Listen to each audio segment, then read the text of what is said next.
안녕하세요. 강희성입니다. 오늘은 주식 기초 강의 2편을 진행해 보도록 하겠습니다. 자, 첫 번째로 일봉과 분봉 어떤 것을 보시나요? 이렇게 궁금해 하신 분들이 있었는데요. 일단 일봉이라 하면 그날 하루에 만들어진 이 봉 하나를 이야기를 하고, 그리고 분봉이라고 하면 이렇게 분 단위로 움직이는 것을 분봉이라고 합니다. 저는 일단 일봉과 분봉을 모두 보는 편이고요. 일단 일봉을 참고를 하는 것은 그동안 하루하루 주가가 어떤 식으로 움직였는지 좀 큰 그림을 보실 수가 있겠죠. 그래서 일단은 차트를 보실 때 이렇게 조금 앞부분만 이렇게 보시는 분들이 있는데, 차트를 이렇게 전체적으로 확대를 해서 큰 그림을 보시는 것을 저는 권해드립니다. 그래서 일단 일봉으로 볼 때는 어떤 것을 봐야 되냐면, 자, 이렇게 고가에서 지금 주가가 얼마나 내려왔는지, 고가에 지금 물려있는 물량들이 어느 정도 되는지 추정을 해보는 겁니다. 그래서 이 가격대에 물려있는 물량이 많겠구나, 이 구간을 뚫고 올라가려면 시간이 필요하겠구나, 이런 매물대를 체크를 하는 것이 바로 일봉의 역할입니다. 제가 봤을 때는. 자, 일봉에선 다른 게 볼 게 없습니다. 첫 번째로는 추세를 봐야 되고, 얼마나 사람들이 많이 물려있는지. 자, 주식은 사고 팔잖아요. 그럼 파는 사람은 사실상 남아있지가 않습니다. 예, 모두 매수자만 남아있기 때문에 이런 구간에 전부 개인 투자자들이 물려있다고 생각을 하시면 되겠습니다. 자, 그래서 일봉은 이렇게 보시면 되고, 분봉 같은 경우에는 저는 주로 3분봉을 참고합니다. 이게 지금 카카오 같은 경우에는 시가총이 큰 종목이다 보니까 큰 변동성이 없는 모습인데, 실질적으로 뭐 코스닥 종목 같은 경우, 이렇게 변동성이 좀 큰 모습을 보이고 있거든요. 그래서 이렇게 전체적으로 큰 그림을 보시면은 3분봉을 보실 때 저는 조금 더 단기적인 흐름을 보시기에 용이하다고 말씀을 드릴 수가 있겠습니다. 네, 이런 식으로 이렇게 3분봉의 흐름 이렇게 참고를 하시면 되고, 그 다음엔 갭상승 갭하락의 의미를 제가 간단하게 알려드릴 건데요. 참 예를 들어서 STX라는 종목을 살펴볼게요. 자, 일단 갭 상승이라는 것은 요게 11월 15일 날 상한가로 마감을 하였는데, 그 다음 날 매수자가 강하게 몰리다 보니까 바로 이 가격대에서 종가에서 시작을 하는 게 아니라 그때 종가보다 더 높은 가격에서 시가가 시작이 되는 겁니다. 한마디로 종가보다 더 높은 가격으로 점프해서 시작을 한다는 것은 이제 갭 상승 출발이라고 말을 하는데요. 이런 것을 바로 갭 상승이라고 이야기를 하고, 갭 상승은 사실상 매수자의 힘이 너무 크기 때문에 발생하는 현상으로, 갭 상승 이후에 매수세가 지속적으로 들어오면 강한 슈팅이 발생을 하는 경우가 많이 있습니다. 그래서 대신 갭 상승을 출발한 이후에 매수세보다 매도세가 많다면 주가는 당연히 흘러내려오겠죠. 그래서 이런 점을 조금 유의를 하셔서 매매를 하셔야 되고요. 갭 하락 같은 경우에는, 자, 한번 볼게요. 개파락 같은 경우에는, 자, 지금 M 벤처 투자라는 종목이 현재 18% 정도 하락을 한 상태입니다. 그래서 이런 종목 같은 경우는 종가가 여기서 끝나는데, 어, 이렇게 지금 주가가 갑작스럽게 갭으로 마이너스 18% 하락으로 출발을 했거든요. 일단 뉴스가 있는지 제가 한번 살펴보도록 하겠습니다. M 벤처 투자. 자, 일단 보통 이렇게 주가가 갑자기 어, 내려오는 경우에는 사실상 어떤 악재가 있을 경우에 개파락을 하는 경우가 많이 있고요. 첫 번째는 악재. 자, 두 번째는 개인 투자자분들이 이 부분을 꼭 체크를 하셔야 되는데, 12 물량이 공매도로 나오는 경우입니다. 12 물량이 전환이 되기 이틀 전부터, D- 이틀 전부터 물량이 나오거든요. 그래서 이런 부분은 전자공시 시스템 다트에 들어가셔서 전환사채 물량이 있는지를 체크를 하셔야 되는데, 개인 투자자분들 그런 분들 어렵다 보니까 좀 더 공부를 하셔야 되는 부분이고요. 일단 이렇게 개파락을 한다라는 것은 실질적으로 그날의 종가보다 더 크게 하락을 한 상태에서 시가가 출발을 한다라는 뜻입니다. 그래서 개파락한 경우에는 어떤 투자의 심리가 급격히 악화가 된 경우이기 때문에, 사실 개파락한 종목을 매매하는 것은 그다지 좋은 전략은 아니다 정도로 알아두시면 되겠습니다. 자, 이동평균선에 대해서 말씀을 드릴 건데요. 자, 이동평균선이라는 건 뭐냐면, 한마디로 이제 주가의 어떤 하루하루 일자를 이렇게 유동평균선 자를 10일, 20일, 60일, 120일 이런 그 각 주가의 평균을 매겨서 선을 그은 것을 의미를 합니다. 그래서 사실상 저는 11선, 21선, 61선, 121선 중에 121선만 참고를 하는 편인데, 자, 여기서 참고를 해야 될 부분은 일반적으로 주식은 일주일 동안 5거래일이 진행이 되죠. 그래서 한 달은 총 20거래일입니다. 그래서 20일 같은 경우에는 여기서 보시면 초록색으로 한번 표시를 해볼게요. 약 한 달간의 주가의 평균이라고 보시면 되겠습니다. 한 달간 주가의 평균 흐름을 이렇게 이어낸 선이라고 보시면 되겠는데요. 일단 이동평균선 한마디로 이 주가의 어떤 움직임을 평균에서 나타난 것이기 때문에 큰 추세를 보실 때 참고를 하시면 좋다고 저는 생각을 합니다. 하지만 저는 개인적으로 이동평균선을 그렇게 신뢰를 하는 편이 아니라서 주가 그 자체를 보는 편이고요. 큰 그림으로 이동평균선은 이 120일, 120일은 사실상 20일씩 약 6개월에 해당한 어, 이동평균이기 때문에 실질적으로 이제 좀 긴 추세를 본다고 생각을 하시면 되겠습니다. 이동평균선 같은 경우는 저는 121선만 참고를 하는 편이고요. 이동평균선이 올라갈 때 매매를 하시는 것이 가장 바람직합니다. 이렇게 이동평균선이 크게 하락을 하고 있을 때는 주가가 하락 추세이기 때문에 이런 하락 추세에서 개인 투자자분들이 뭐 장기나 스윙 투자로 가져가시는 것은 그다지 바람직하지 않고요. 이런 종목들 같은 경우는 차라리 데이 트레이딩 종목들, 주가가 이렇게 이동평균선이 내려와 있더라도 거래량이 터진 이후에 올라오는 종목들은 사실상 추가 시세를 줄 수가 있기 때문에 이동평균선은 사실상 올라가는지 내려가는지 그 정도를 체크하는 지표로 보시면 되겠습니다.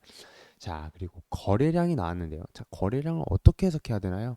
자, 거래량에 대해서 제가 말씀을 드리면, 자, 주가가 올라갈 때는 이렇게 거래량이 터지는 편입니다. 왜냐면 시장이 관심을 받으면서 매수세와 매도세가 몰리면서 이렇게 거래량이 터지는 편인데, 주가가 급격하게 떨어질 때도 이렇게 거래량이 터지기도 하고요.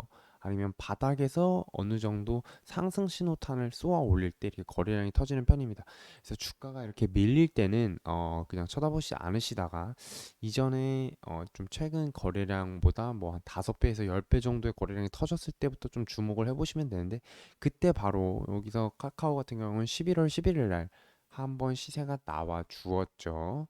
자, 이때 이후로 카카오는 이제 관심 종목을 넣어놓고 이 고가 6만 원을 돌파할 때 지켜보시면 되는데, 이런 전략이 있으시면 향후에 어떤 시간의 기회비용을 충분히 절약을 하실 수 있습니다. 이 구간은 굳이 매매를 안 해도 되고, 카카오가 이제 거래량이 터진 이후에는 이제 어떤 매수세가 들어올 때 진입을 하겠다라는 어떤 전략을 세우실 수가 있는 거죠.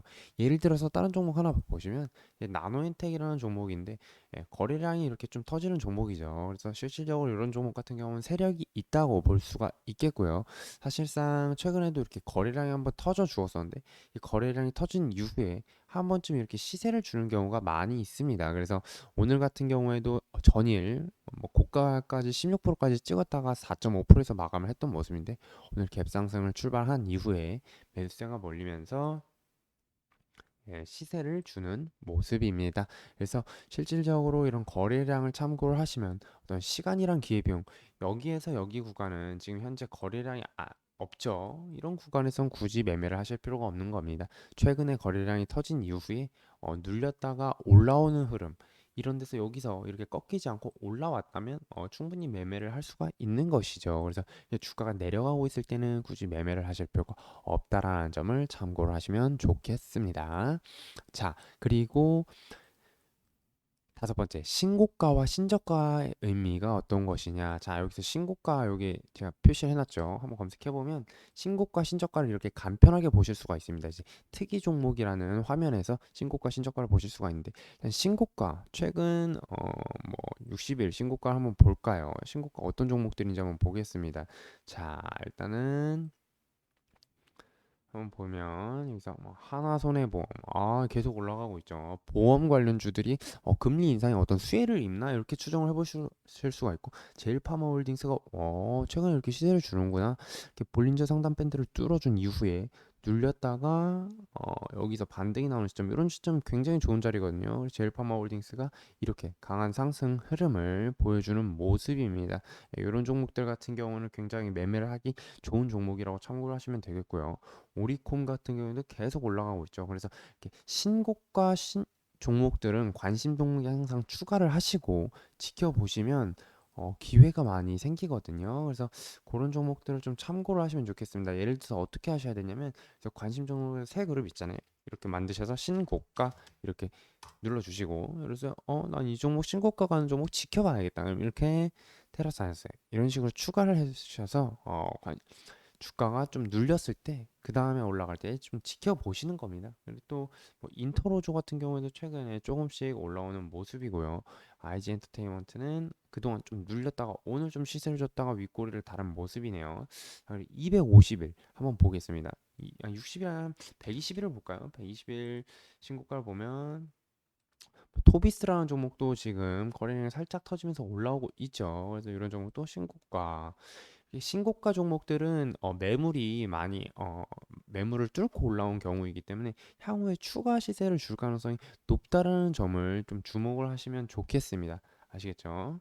자, 노을 같은 경우에도 좀 이렇게 뚫어주는 모습 그렇게 많지가 않습니다. 신고가 가는 종목들이. 하지만 이런 종목들은 항상 표시를 해두고 애니플러스 같은 경우는 거래량이 쭉 없다가 거래량이 터진 이후에 조금 이렇게 매수세가 붙으면서 올라오는 모습이죠. 이런 것들을 잘 기억을 해두셔야 된다는 겁니다. 그렇게 종목들도 많지가 않아요. 이런 종목들을 잘 지켜보시면 기회가 있다는 점. 자, 그럼 신저가를 한번 볼까요? 신저가 종목은 어떻게 움직이는지 한번 보겠습니다. 자, 일단 일동홀딩스 최근에 하한가를 간 이후에 지속적으로 지금 눌리고 있는 모습인데요. 실질적으로 이런 종목들 같은 경우에는 큰 시세를 준 이후에 주가가 이렇게 눌리는 모습이기 때문에 이런 종목들 같은 경우는 사실상 끝났다고 보시고 접근을 안 하시는 것이 좋습니다. 신저가 종목들의 경우에는 말이죠. 자, 그리고 최근에 또뭐 SK증권, 삼부토건, GS건설, HLB 글로벌, HLB 글로벌이 옛날에 좀 시세를 주었는데 지금 지속적으로 지금 내려가는 모습이고요. 어떤 종목들이 지금 바닥을 끼고 있는지 다 나오죠.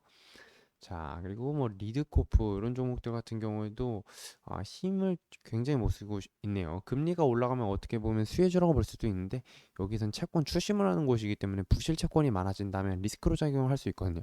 그러한 악재가 주가에 반영이 되고 있다. 한마디로 이렇게 신저가를 찍는 종목들은 어떤 종목이다 실질적으로 어떤 재료가 소멸이 되었거나 아니면 최근에 어떤 악재가 발생이 된 기업들이라고 보시면 되겠습니다. 그래서 이런 종목들은 크게 매매를 안 하시는 게 좋다라는 점 참고하시면 좋겠습니다. 자, 하이드롤리튬 이런 종목들 같은 경우는 막 상한가가면서 완전히 세력출하는 느낌을 확 받으실 수가 있죠. 원래 2,500원짜리가 25,000원을 넘게 갔으니까 10배 가까이 상승을 했던 종목입니다. 작년 한 해. 자, 그래서 한번 좀 더 살펴보면 이제 기관과 외국인 투자자를 살펴볼 건데요. 자, 기관과 외국인 투자자는 자 한번 살펴보면 자 제가 여기도 또 표시를 해놨습니다. 투자자가 있죠. 투자자 체크하시면 자, 이 종목에서 기관과 외국인이 매매를 하고 있는지를 보실 수가 있는데요. 여기서 보시면 외국인과 기관 거의 매매를 안 하고 있는 종목임을 알 수가 있습니다. 하지만 카카오를 한번 볼까요? 카카오 같은 경우에는 외국인과 기관이 조금 매매를 많이 하고 있죠. 기관이 좀 최근에 샀다 팔았다. 외국인은 최근에 조금씩 담고 있는 모습이네요. 그리고 음, 삼성전자. 삼성전자 같은 경우는 외국인이 그동안 계속 매도를 했던 걸 볼 수 있고 기관도 조금 담다가 최근에는 조금 매도를 했었던 모습이네요. 그래서 삼성전자는 현재 5만 6천 원 부근에 이렇다 할 어떤 반등 없이 지속적으로 지금 눌리는 모습이기 때문에 삼성전자를 갖고 계신 분들은 굉장히 답답하실 겁니다. 자, 그럼 삼성전자 언제 들어가야 되느냐? 이런 구간에서 바닥을 자꾸 잡으려고 하지 마시고 좀 거래량이 터지면서 상승이 좀 나올 때 그날 이렇게 들어가시는 게 좋다. 상승이 조금 강하게 들어가는 날 나오시는 게 좋다라는 점. 이런 구간에서 바닥에서 분할 매수를 하는 것도 좋은 전략이라고 볼 수 있지만 이렇게 시장의 하락장에서는 언제까지 수 기다려야 하는지 알 수 없기 때문에 이런 종목은 좀 지양하시는 게 좋고요. 실질적으로 외국인과 기관이 파는 종목은 좀 건드리지 않는 것이 좋습니다. 아시겠죠? 그럼 투자자별 누적 순매수 동향. 최근에 그러면 순매수가 어떤 종목을 하고 있는지 한번 여기서 보면은 한번 보겠습니다. 외국인이 어떤 종목 사고 있냐? LG화학을 오늘 조금 담고 있네요. LG화학 그리고 뭐 셀트리온, 하나솔루션 이렇게 외국인이 좀 담고 있는 종목이 어떤 종목인지 주목을 해보시고 그런 종목들에 좀 진입을 하시는 것이 좋다.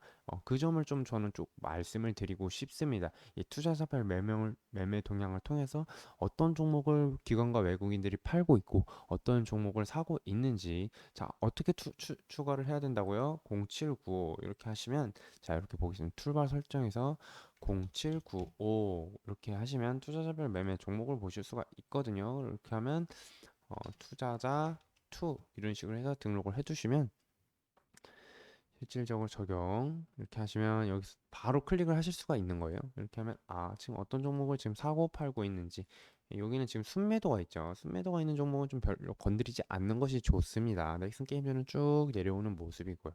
그래서 기관과 외국인이 팔고 있는 종목, 사고 있는 종목, 외국인과 기관이 사고 있는 종목에 관심을 가져야 된다는 점 참고해 주시고요.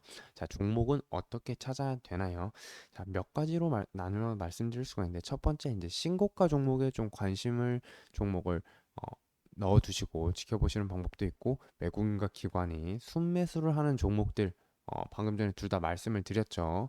그리고 또 하나의 팁을 드리자면, 자, 실질적으로 등락률, 거래량 상위가 있죠. 여기 등락률이 여러 개가 있는데, 자,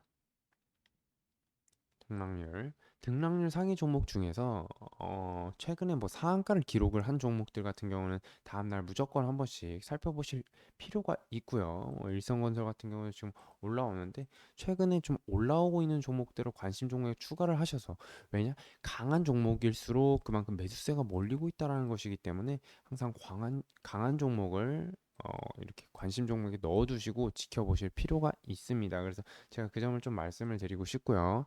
일단 개인 투자자분들은 전일 상한가 간 종목들 항상 공부를 해보시고, 실질적으로 이렇게 장대 양봉을 보인 종목들을 관심 종목에 추가를 하셔서 공부를 하시면은 추가 상승이 나올 가능성이 조금 더 높다라고 보실 수가 있겠습니다. 네, 오늘 강의, 기초 강의 두 번째 편을 마련을 해봤는데요. 오늘 영상은 여기서 마치도록 하고 다음 3편에서 뵙도록 하겠습니다. 감사합니다.